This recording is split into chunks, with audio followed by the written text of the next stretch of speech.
A pergunta demonstra um desconhecimento total da maçonaria. Primeiro passo, primeiro desconhecimento absurdo. Ninguém entra na maçonaria se for ateu. Você só é maçom, só é iniciado na maçonaria se você crê em Deus. Se não acreditar em Deus, não entra na maçonaria. Veja que é o preconceito, né? A instituição é estigmatizada. O espiritismo também foi estigmatizado. A maçonaria é instituição de classe, gente. Tem nada a ver com coisa ruim. Os maçons todos são homens de bem. Um dos princípios da maçonaria é a família. Eles todos são filantrópicos. Onde tiver uma maçonaria no mundo, tem filantropia. Tem escola, tem instituição para amparar cegos, deficientes físicos. Eles são beneméritos da sociedade. Grandes revoluções históricas foram feitas pela maçonaria. Grandes seres foram maçons. Mozart foi maçom. Simão Bolívar foi maçom. O grande cubano, maçom, que foi responsável, e um professor fantástico, José Martí. E quando Cuba se libertou, ele disse a grande frase do mundo.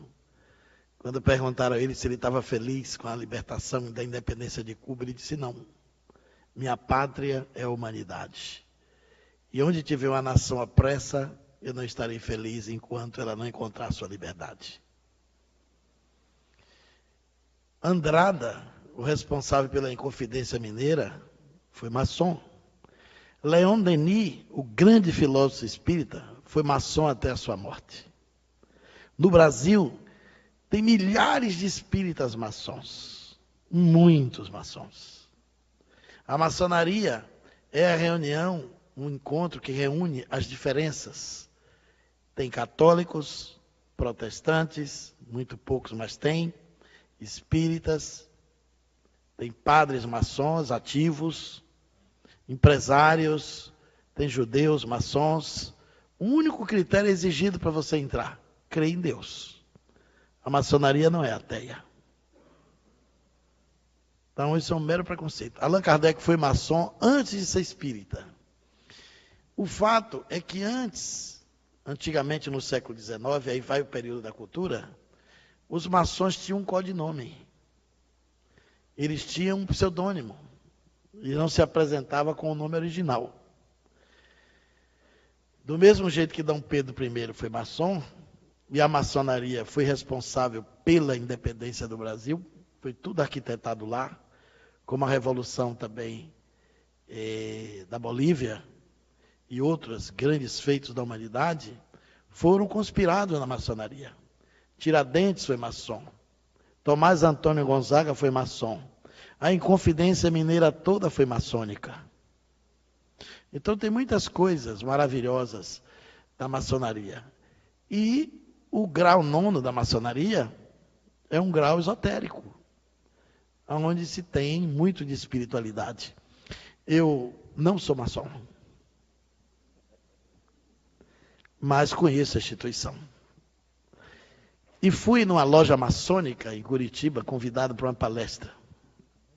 Uma loja belíssima, onde eu vi um dos poemas mais incríveis, em uma mesa de granito preto, e uma luz em cima, as letras cravadas no granito, em baixo relevo, branco, e uma caveira perfeita, quase polida, belíssima. Tem gente que não acha beleza na caveira, mas essa era bonita. E na frente da caveira tinha um verso. E você lia assim: ó mortal que aqui me vês, nesse estado em que hoje estou, eu já fui como tu és, um dia serás como hoje sou. Todo maçom tem o seu túmulo antecipado, devidamente cadastrado, para saber onde vai ser sepultado. Eles acreditam na vida após a morte. Eles chamam de Grande Oriente Eterno. É claro que é uma instituição toda simbólica. A maçonaria foi a guardiã do conhecimento humano na época que você não tinha como se libertar das opressões. Não tinha direitos. Ela foi a instituição que guardou direitos, que garantiu a defesa das pátrias, os direitos civis, garantiu muita coisa útil.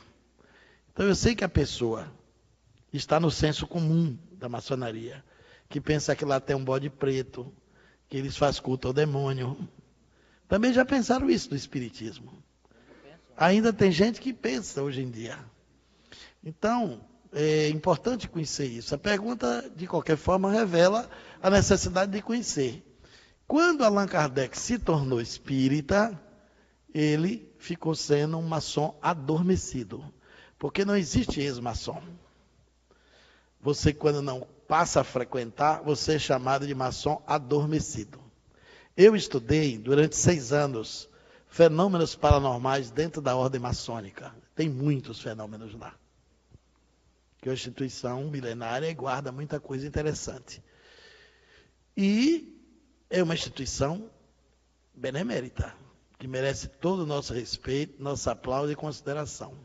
Claro que tem os maus maçons, mas também tem os maus cristãos, tem os maus espíritas, tem os maus padres, né? Tem os maus profissionais, tem os maus médicos, tem os maus advogados. Isso não macula a instituição. É um crime da estrutura humana. É um defeito humano que está em todas as posses e em todos os lugares. Então, Allan Kardec foi maçom, frequentou a loja de Leon Denis e os princípios que estão lá na Gênesis, aquelas frases portentosas de Deus, o grande arquiteto do universo, isso é maçônico. A ideia de trabalho, solidariedade e tolerância é maçônico. O princípio, o lábaro da Revolução Francesa, de igualdade, liberdade e fraternidade, é maçônico. Vem da maçonaria. Eles trouxeram e Allan Kardec incorporou. Na Revista Espírita, o espírito de Jacques de Molay se comunica, evocado na Sociedade de Estudos Espíritas de Paris, e sugere que o espiritismo faça uma aliança com a franco-maçonaria francesa e com a maçonaria europeia, para expandir a doutrina na divulgação pelo mundo. E essas comunicações de Jacques de Molay, que é um mito da maçonaria, que foi um personagem templário, porque a maçonaria remonta ao tempo dos essênios, é uma instituição, portanto, milenária, trouxe essa abordagem que está na Revista Espírita. Quando eu fui ao Japão pela primeira vez, eu levei um fato paranormal maçônico que aconteceu na estação de Gez, em Paris. Eu pesquisei esse caso na Rua do Lavradio, na Biblioteca Maçônica, no Rio de Janeiro, que é uma das bibliotecas mais ricas do Brasil. São vários andares repletos de livros que estão esgotados, verdadeiras preciosidades do conhecimento literário em língua portuguesa. Só tem livro bom, portentoso. A história de Valdomiro Lorenz, que eu acabei de contar há pouco, eu li na Biblioteca Maçônica, comentava aqui antes da pergunta, Valdomiro Lorenz era maçom. E era espírita, e médium, e professor de Esperanto, e o maior filantropo que tinha na época.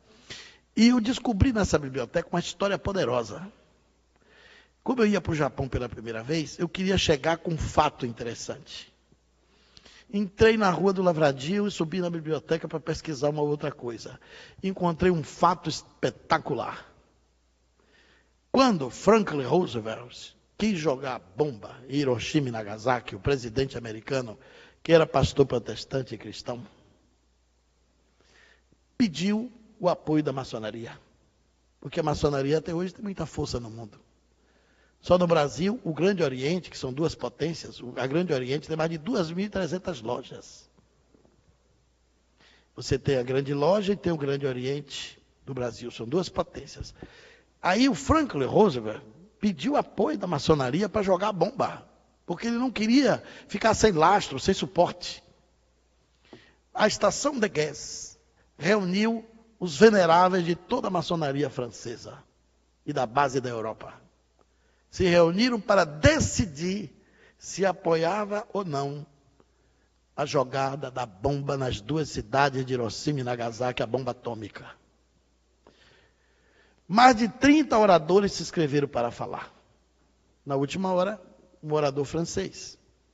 E geralmente era colocado pela ordem do grau maçônico para falar.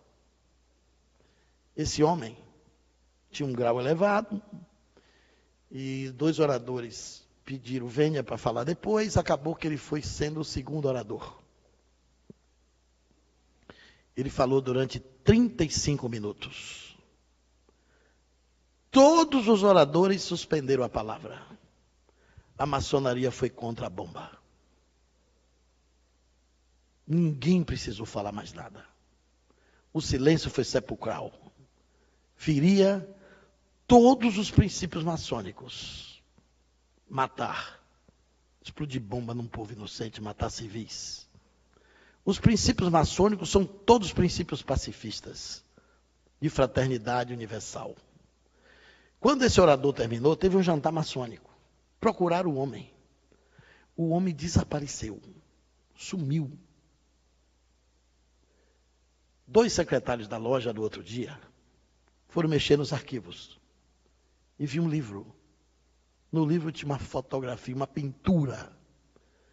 E era o orador. E foram mostrar ao venerável da loja. Olha aqui, o orador de ontem. Ele disse, impossível. Será que foi ele mesmo? Ficaram na dúvida. E o rapaz disse, foi eu que fiz a inscrição dele. O orador se chamava Conde Saint-Germain. Estava morto há muitos anos. Ele se materializou dentro da maçonaria, fez um discurso de 35 minutos e estagnou o apoio da bomba atômica do Japão. Eu abri minha conferência com isso. Na plateia tinha 2 maçons. A maçonaria estava chegando no Japão naquela época. Esses 2 maçons me levaram ao encontro do Dr. Hiroshi Motoyama, diretor da Universidade de Ciências Humanas, que também era maçom, um grande cientista japonês.